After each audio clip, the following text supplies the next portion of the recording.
नमः शिवाय। शिव पुराण श्री रुद्र संहिता तृतीय खंड 45वां अध्याय। शिव का सुंदर व दिव्य स्वरूप दर्शन। ब्रह्मा जी बोले, हे नारद, उस समय जब देवी मैना ने विष्णु जी के सामने इस प्रकार की शर्त रखी, तब मैंने तुमको भगवान शिव के पास जाने का आदेश दिया। तुमने वहां जाकर उनकी स्तुति की और उन्हें संतुष्ट किया। तब तुम्हारी बात मानकर और देवताओं का कार्य सिद्ध करने की इच्छा से भगवान शिव ने प्रसन्नता पूर्वक अद्भुत, उत्तम और दिव्य रूप धारण कर लिया।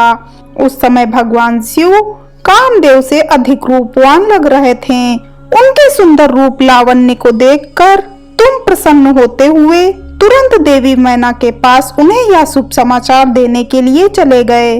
वहां पहुंचकर जहां देवी मैना बैठी थी, उन्हें देखकर तुम बोले, हे शैलराज की पत्नी और पार्वती की माता मैना, आप चलकर स्वयं भगवान शिव के सुंदर और मनोहारी रूप का दर्शन करें।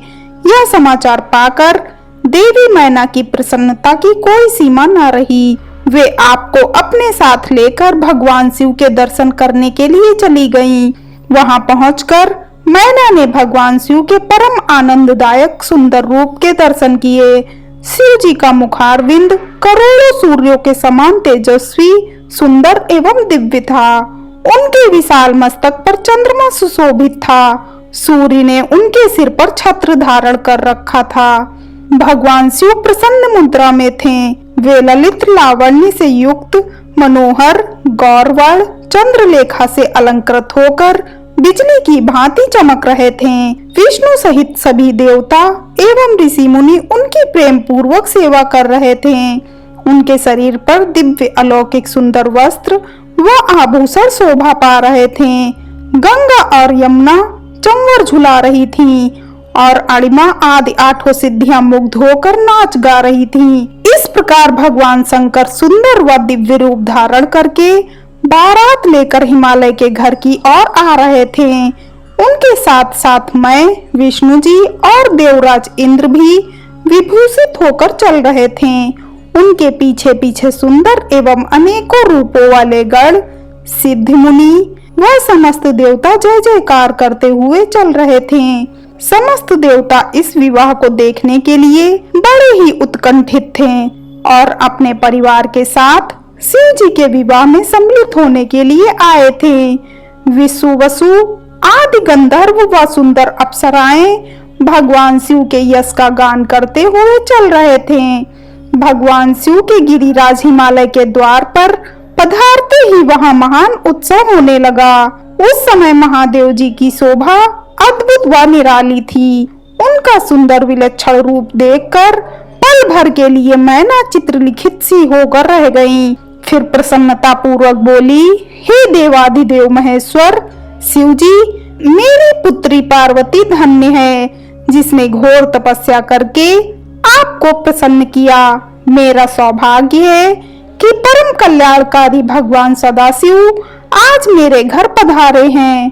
भगवान, मैं अक्षम्य अपराध कर बैठी हूँ। मैंने आपकी बहुत निंदा की है। प्रभु, मैं आपसे दोनों हाथ जोड़कर क्षमा याचना करती हूँ। कृपा कर मेरी भूल क्षमा करें और मुझ पर प्रसन्न हो जाएं। इस प्रकार चंद्रमौली भगवान शिव की स्तुति करती हुई शैल प्रिया मैना लज्जित होते हुए नतमस्तक हो गईं। उस समय पूर्वासिनी स्त्रियां सभी घर के कामों को छोड़कर बाहर आकर भगवान शिव के दर्शन की लालसा लेकर उन्हें देखने का प्रयत्न करने लगी। चक्की पीसने वाली ने चक्की छोड़ दी। पति की सेवा में लगी हुई पत्नी पति की सेवा छोड़कर भाग गई।